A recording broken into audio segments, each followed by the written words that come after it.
All right. Anyways, my peace and power elevation be to all of you. I'm sorry about that. This your girl Tiffany coming through live in effect. And so yeah, so today I want to do little daily Black history. I won't be on here for very long, so I hope everything goes well. So what I'm gonna do is I'm gonna talk about Zelma George. She passed away on this day in 1994, and also we're gonna look at the story about the Prince Hall Masonry, which was founded on this day on July the 3rd, 1777. So let's go, shall we? All right, so I'm gonna start with Zelma George. Ladies first. All right, so that is Zelma George right there. So let's look at her biography.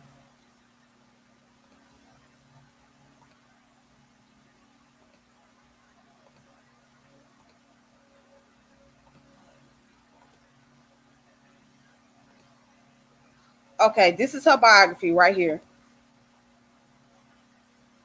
All right, so I'm on Texas State Historical Association online.org. All right. So here's the story about Zelma George. Zelma George was born in 1903 and she passed away in 1994. Zelma George, the diplomat, social program administrator, museologist, opera singer, and college administrator, was born in Herning, Texas on December the 8th, 1903. She was the daughter of Samuel E.J. and Lena Thomas Watson. Zelma's father was a Baptist minister. She lived in Hearne, Palestine, and Dallas, and briefly in Hot Springs, Arkansas during her childhood. She later remembered the presence of a number of prominent Black leaders who spoke at her father's church and visited her home in Dallas. W.E.B. Du Bois, Booker T. Washington, Carter G. Woodson, Mary Branch Terrell, and Walter White were a few of the notable visitors who frequently discussed issues related to Black Americans in her presence.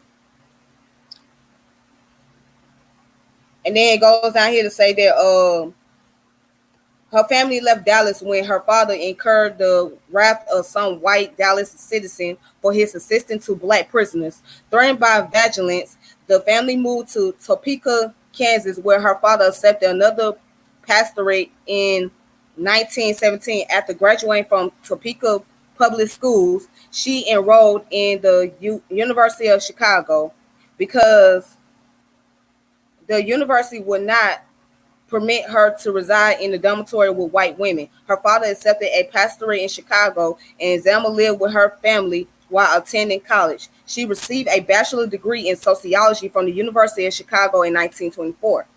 She studied the pipe organ at Northern Western University from 1924 to 1926, and was a voice student at the American Conservatory of Music in Chicago from 1925 to 1927. She received a master's degree in personnel administration from New York University in 1934 and a PhD in sociology from New York University in 1954. Her doctoral dissertation, A Guide to Negro Music, toward a sociology of Negro music, catalog approximately 12,000 musical compositions either inspired or written by African Americans.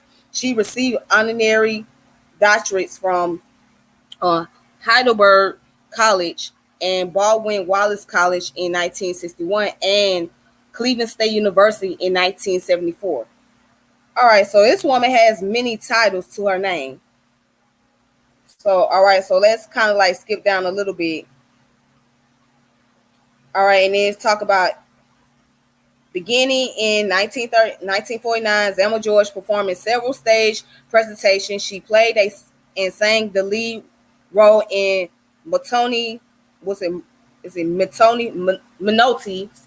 the Medium, an opera that ran for 67 nights at the Karamu Theater in Cleveland and for 13 weeks in New York City at the Edison Theater.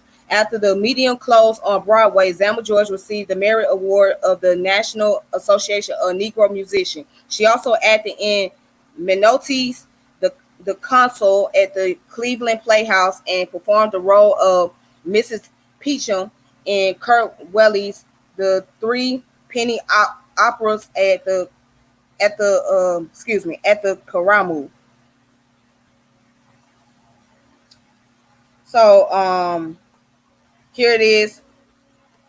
During the 1950s, she became involved with national and international political issues as an advisor to the Eisenhower administration. She toured with the Defense Advisory Committee on Women in the Armed Services from 1954 to 1957 and served in 1958 on the President's Committee to plan the White House Conference on Children and Youth. She was on the Executive Council for the American Society for African Culture from 1959 to 1971, traveled to Europe and Asia through the Educational Exchange Program, and served as a member of the United States delegation to the United Nations in 1960. Beginning in the 1960s, she served as a speaker for the W. Causton Lee Leisure Bureau, the Danforth Foundation, and the American Association of Colleges, usually addressing secondary schools, universities, civic clubs, and corporate employees. All right, so, and this is also to her very end of her life. Mrs. George attended a Ban de Bomb conference in Ghana in 1963, attending the first Festival of Negro Art with Marian Anderson and Duke Ellington at Senegal in 1966. Also in 1966, she became executive director of the Cleveland Job Corps Center for Women. She delivered the keynote address for the first Student International Security Council meeting in 1969. President Richard Nixon named her to the Corporation for Public Broadcasting. And anybody that knows about what is it stand for? PBS. That's what it stands for. Yeah, PBS, Corporation for Public Broadcasting. You know, like PBS is a part of that. Where she worked in 1971 to 72. She won the Hammer Joe. I don't know how to say that word. That word looked kind of Russian. Award for contribution to the international understanding in 1961. The Danbury Peace Award in 1969, and the Mary Bethune Gold Medallion in 1973. She received good citizenship honors from various civic and academic organizations. An exhibit recognizing her achievements as an outstanding Tessian was mounted at the Fort Concho Museum in St. Angelo in 1974. Riding in a motorized wheelchair, she participated in a march against nuclear arms in 1982 when she was 88. Zelma George was a Baptist and a member of the Alpha Kappa Alpha sorority. She died in Cleveland on July 3rd, 1994. All right. So that was a story about Zelma George. This woman played many roles, as you can see, and she's kind of like unsung because you don't hear much about her in history, but she pretty much did what a lot of other other African Americans did. So, but her gift was in musical talented. Like, she was very talented in music. That was her main gift, but she also got a degree in sociology. So big up to that sister. She has done a lot of work in the community. She recently passed away in 1994, which that was 26 years ago. So there is a skating ring up there in Cleveland that's named after her. It's called Zelma George Watson Skating Ring. It was named after her. So, anybody that live up there in Cleveland, if y'all go to that skating ring, y'all see that name, Zelma George, just remember who she was. All right. So, all right. Peace to you guys. Peace to those that's coming in on the chat. Thank you guys for coming in. Hopefully the sound is working. All right, so let's go to the next person, Prince Hall.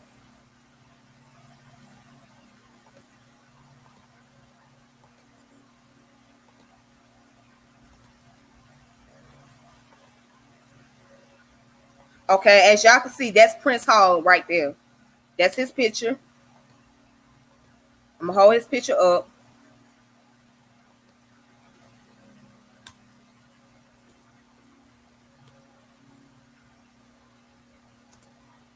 So Prince Hall Masonry began on July 3rd of 1777 or 76. So let's look into the history behind that, shall we?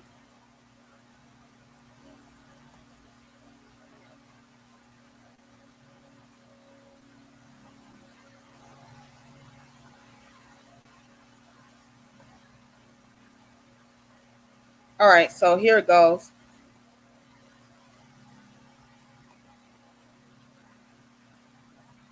Okay, I'm glad the sound is working. Thank you.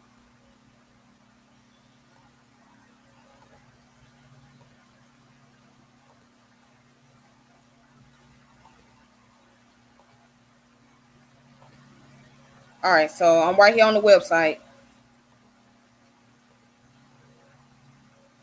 All right, so the African Lodge 459, the African Lodges. So I'm on the princehall.org website.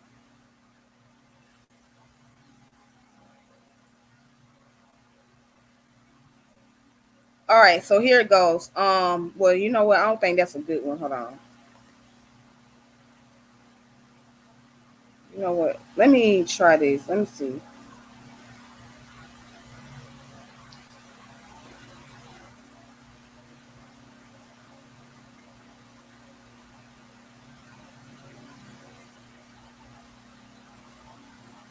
Okay, well, you know what? Let me go back to the website. My bad.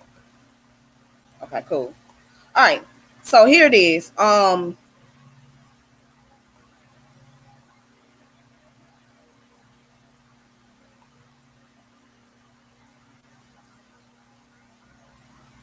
right, so there you go, right there. So it says a brief history of Prince Hall Freemasonry in Massachusetts, right?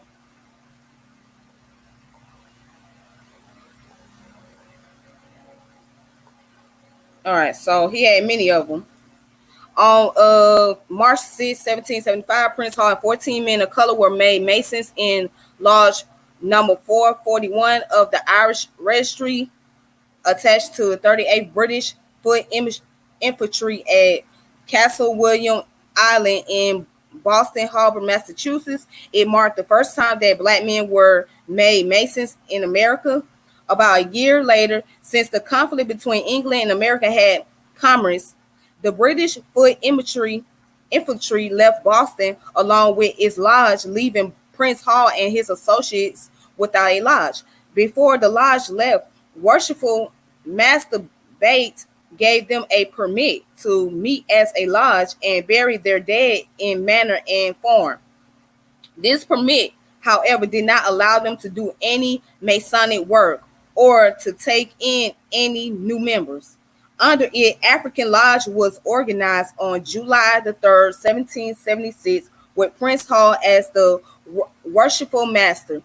It wasn't long before this lodge received an additional permit from Provincial Grand Master John Rowe to walk in procession of St. John's Day. And then it goes on, say March 2nd, 1784, African Lodge number 1 petitioned the Grand Lodge of England, the premier of the premier or mother Grand Lodge of the world, for a warrant or charter to organize a regular Masonic lodge with all the rights and privilege thereunto prescribed. So let's see if we can find some more information. All right, so that's the story about the Grand Lodge. Yes, it was organized on July the 3rd, 1776. Let's see something.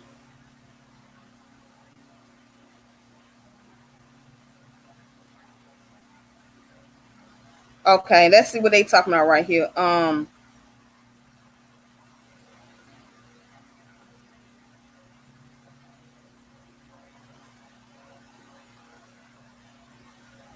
And this was, I think this was lodge number 459. So let's see about the African lodge number 459. Let's see, African lodge 459.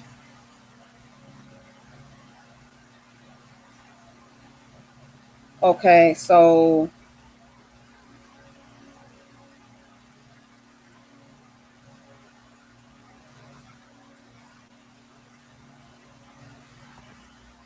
hmm.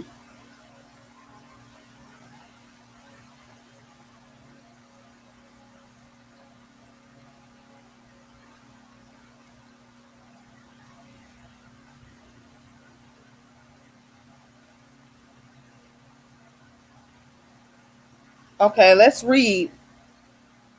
Let's read some of this article here. All right, so I'm on Scottish Rite Masonic Museum and Library. All right, so let's see what they're talking about here.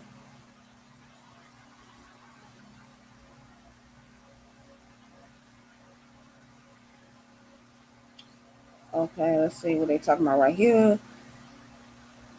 All right, African American Freemasonry emerged in 1775 when Prince Hall, an active Methodist and leading citizen in Boston, African American community, attempted to join Boston Masonic lodges, but was denied membership. In response, he and 14 other African American who had been rejected by the established Boston lodges turned to a Masonic lodge attached to a British regiment stationed in the city. Initiated in 1775, Hall and his Masonic brothers met as a member of the British Lodge until the Revolutionary War ended in 1784.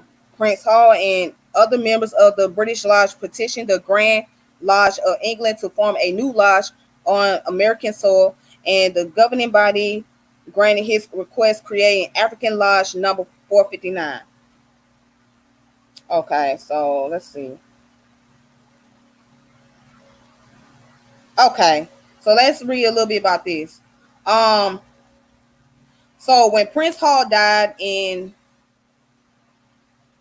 1887, African American Masons chose to give their fraternity his name to distinguish it from predominantly white mainstream lodge that generally excluded blacks throughout the 1800s and early 1900s. Today, there are reported to be over 4,500 Prince Hall lodges worldwide.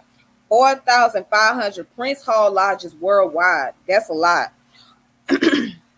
After the Civil War, Prince Hall, Freemasonry, and other fraternal groups like the Grand United Order of Odd Fellows and Improved Benevolent and Protective Order of the Elks of the World spread throughout the North and South, helping to establish community institutions and benefits for free families. Prince Hall and other African American Masonic leaders like Moses Dixon and Louis Hayden were influential activists in the abolitionist and civil rights movement of their era. Their leaderships and influences emphasizes how Freemasonry and fraternalism impact civil rights efforts and afforded African Americans the opportunity to organize towards an equal and free black citizenship in American society.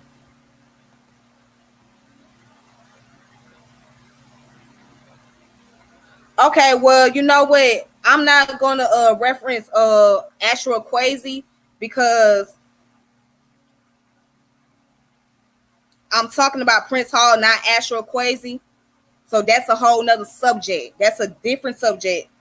So if you want to talk about Astro Quasi, you can do that on your own term. But the topic is about Prince Hall because he was one of the first to found the Freemasonry here in America on the day of July the 3rd, 1776. So let's please stay on topic on that. Thank you, Julius.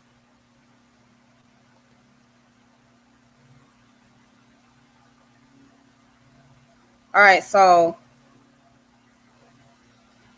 okay. So let's find out where is the African Lodge number 459 located. Let's find out where it's located. Location. Yes. You know what? As a matter of fact, let's see if I can play a little video clip of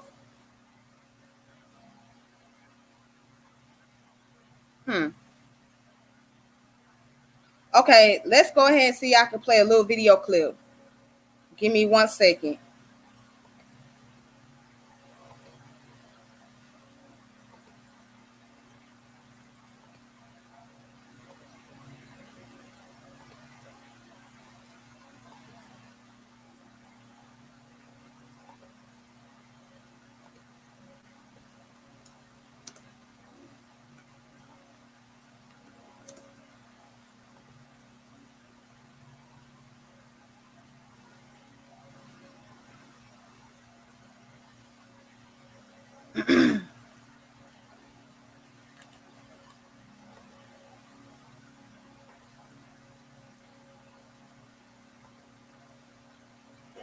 When we see Pleiadian ships, we see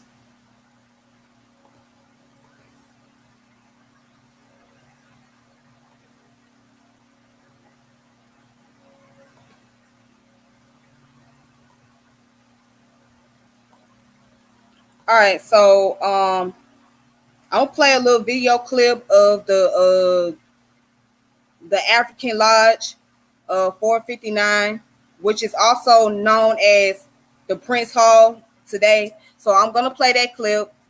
I'm not gonna play too much of it. I'm probably gonna play like 3 minutes of it just to give you an idea of the Freemasonry and the fraternity, brotherhood, and whatnot. So I'm gonna play a little bit of that video. Just give me a second.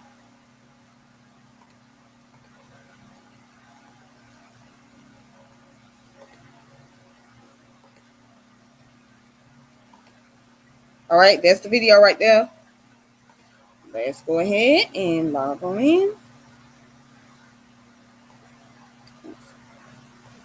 Hold on, let me put myself on mute.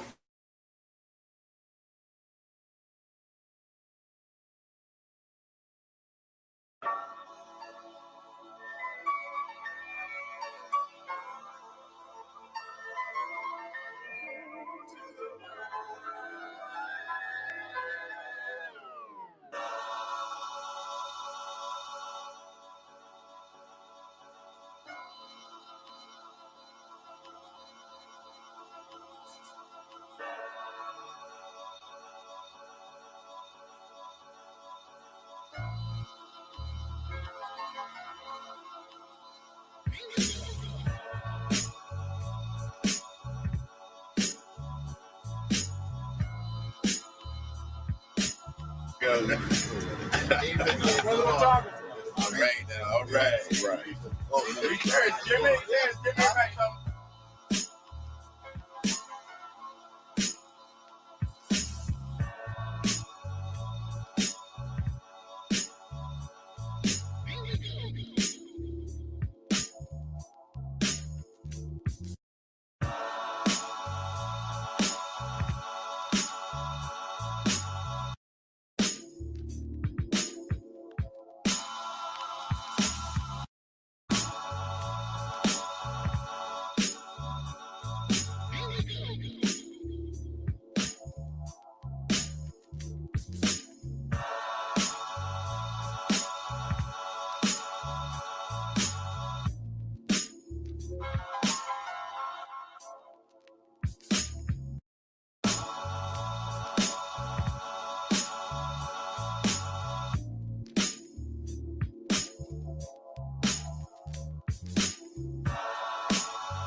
That's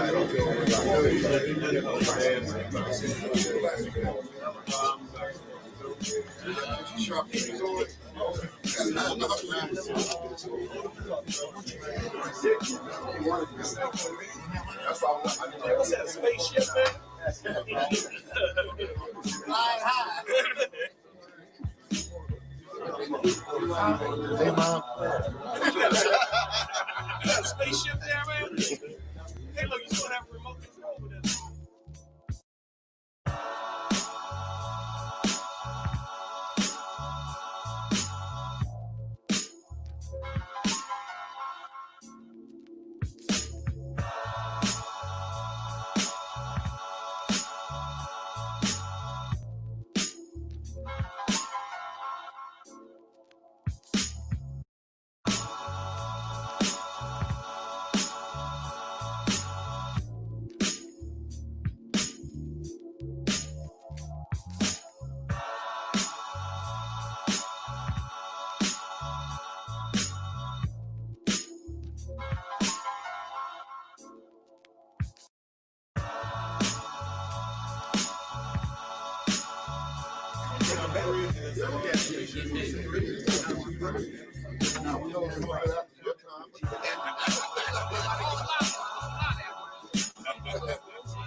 Get from back there, man.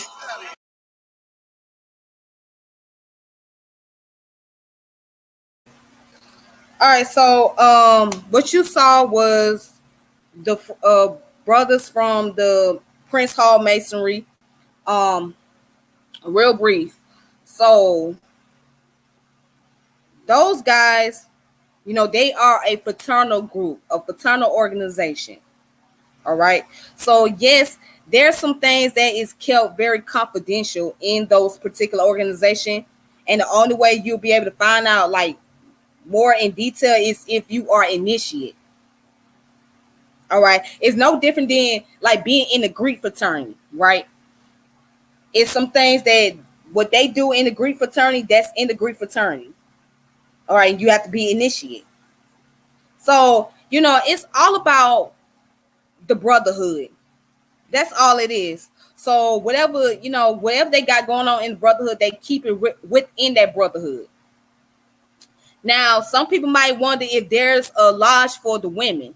I don't know. I don't think there is a lodge for women. As far as like, I don't think they have the woman version of the Prince Hall Masonry. That's something that I would have to look into. But as far as I know, the Prince Hall Masonry is really consists of males, particularly African American males, and again, it's like a fraternity organization. It's a brotherhood. So, yeah, so they have a lot of that going on. And you know what? You'll find out that a lot of these schools of thoughts kind of get their ideology from the Prince Hall Masonry. I mean, you will see that, like, for example, if you see the Moors, like you'll see some of the Moorish concept comes from the Masonic ideology. The Nation Islam, their concept has some of the Masonic ideology. Even the Nation Gods of Earth, yes, some of y'all concept has some of the Masonic ideology. I mean, you can see that, you can see the patterns taking place. So you will see the patterns in, especially with the Moors, the Moorish Science Temple of America. Like you will see a lot of those Masonic patterns, like the Masonic concept. That's what you will see. So yeah, you know what? I'm gonna see if they got one for the sisters. Let's see if they got the Prince Hall Masonry for the sisters. I don't think they do, but I'm just curious to know. All right.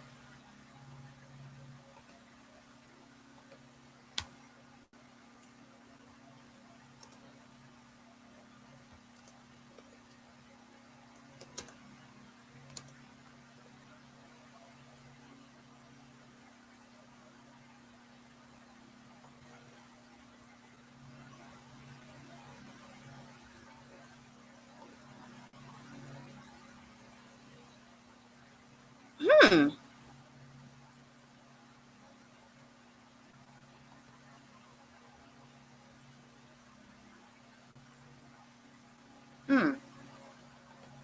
see if they got one for African American women.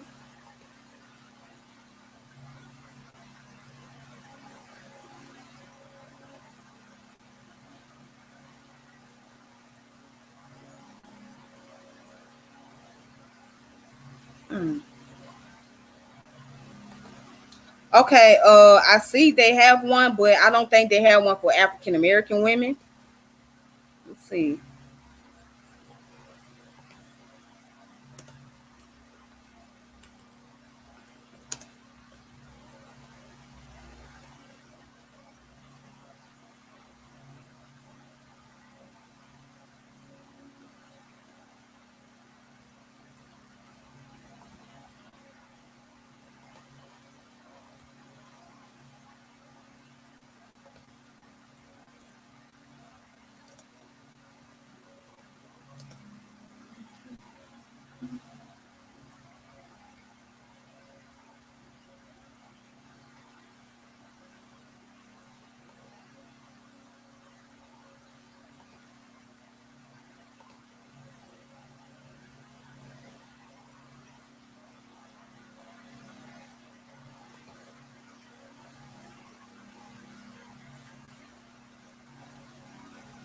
Okay.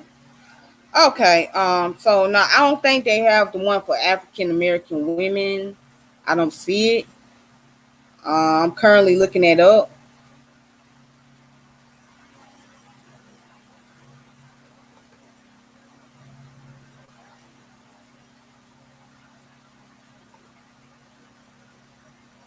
Hmm. Okay.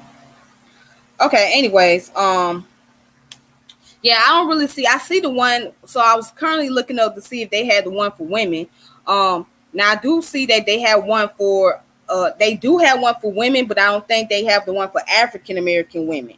So if they do, if you guys know anything about it, y'all can send it to me. Maybe I can share that. But other than that, I didn't see any. I was just curious. But anyways, I thank you guys for watching the video. I appreciate it. So, and peace to all of you that came on here, both on YouTube and Facebook. So if you're watching from YouTube, make sure you like and subscribe and share the content. If you are on Facebook, go ahead and share this video. Um, one thing I want to address real fast before I log off. All right, and it's gonna be kind of off topic.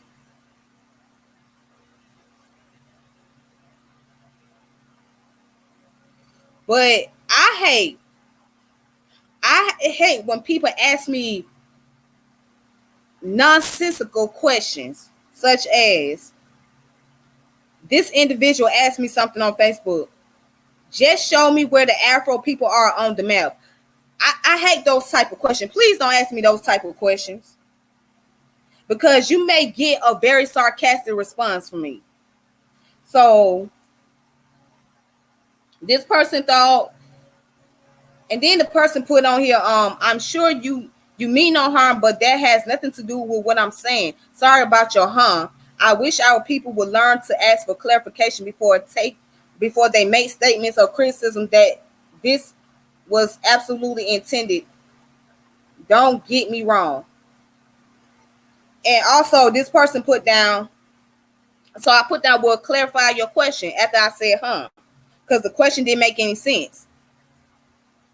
The person put down, well, you should have said that in the first place, is my point. Don't start a fight. We are one people. That's dead.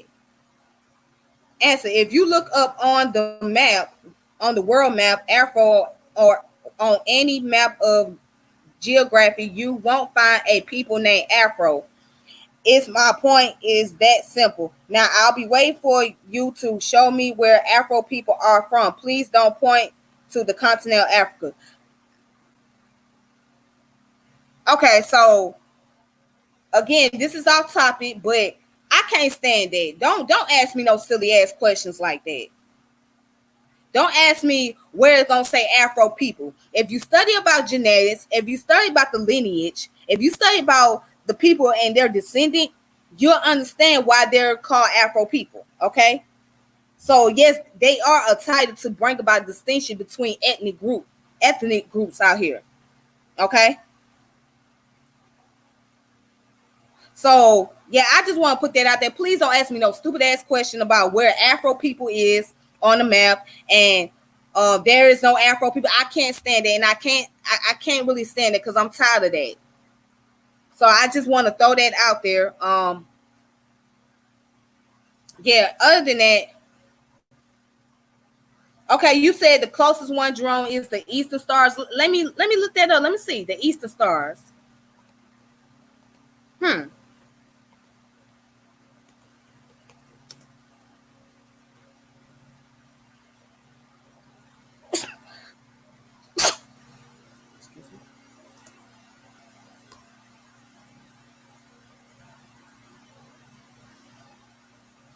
Hmm.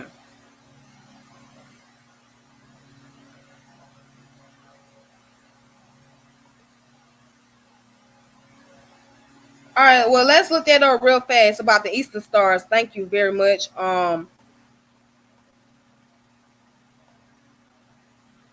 Let's see what the Eastern Star is.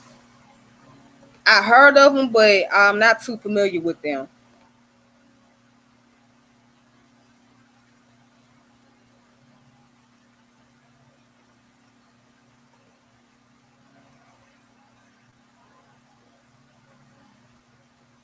Hmm.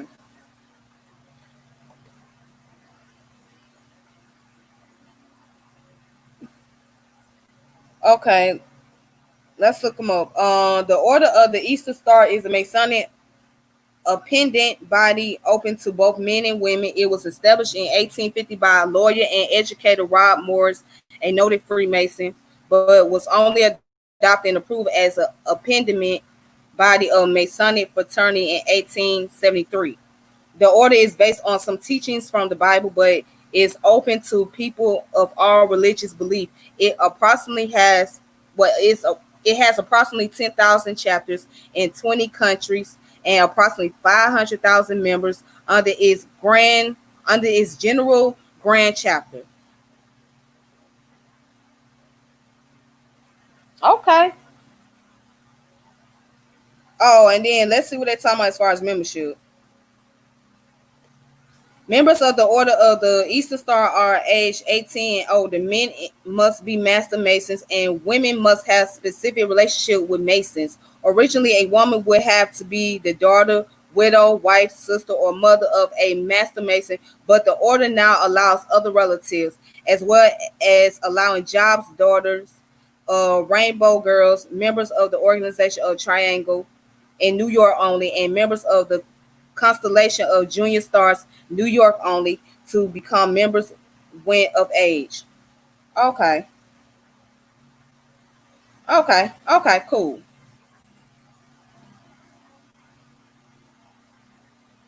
Yes. Okay. But yeah, it's saying there's a combination of both. You right, Divine. That's what the article is stating.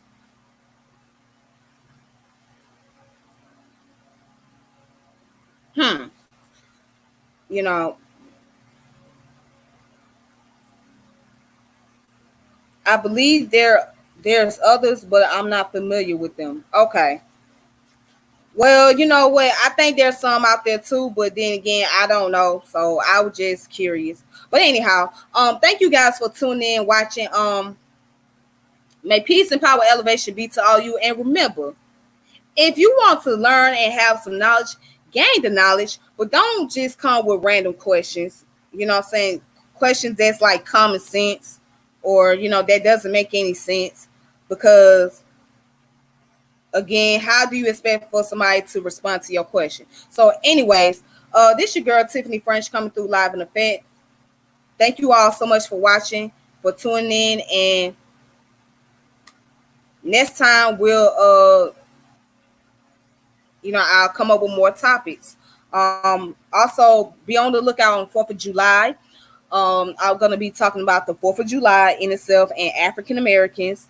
And then we're gonna get into the concept about Frederick Douglass reading his speech about the Declaration of Independence and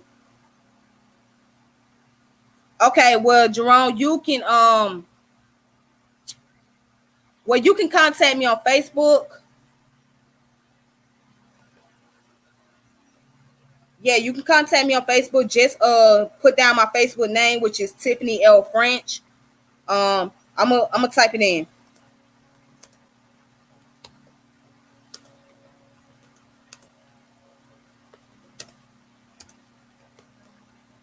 Okay. There we go. That's my Facebook name. So just put in that, and then just send the information to me. Actually, I have 2 pages, but my main page is the first one.